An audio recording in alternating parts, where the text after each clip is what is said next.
oldin o'sha KGB bo'lganda ham, MQX bo'lganda ham qancha generallari o'zi shunaqa. O'zi bularni qanchasi rahbari, xotini, xodimlari bilan erkaklari yotib yurishi haqida bizda yetarlicha informatsiya bor. Bilsalaringiz mana Abduqodir Mo'minovga nima bergan, Otabek degan o'sha ichida ishlagan xodim bor edi. O'sha ham aytib bergan qanchasini hozir yurgan DXXchilarni boshqa o'sha generallar bilan yotib yurishini. Bularni ichiga kirib ketgan bu narsa illat. O'shaning uchun bular bundan uyalmaydi, buni xalqqa yo'yishdan ham uyalmaydi va bular o'sha qanaqadir o'zini o'sha blogerlari orqali bu faxshlarni xalqqa yo'yapti, ammo yashirin. Boshqalarni tashlab bitta o'q bilan ikkita quyonni uryapti.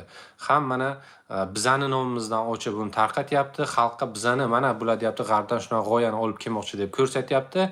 Ham shu bilan bizni yomon ko'rsatmoqchi xalqqa. Ham mana shu g'oyalarni xalqning ongiga singdirmoqchi. Bitta o'q bilan ikkita quyonni urmoqchi. Va bu narsalarga, bu fitnalarga aldanmanglar.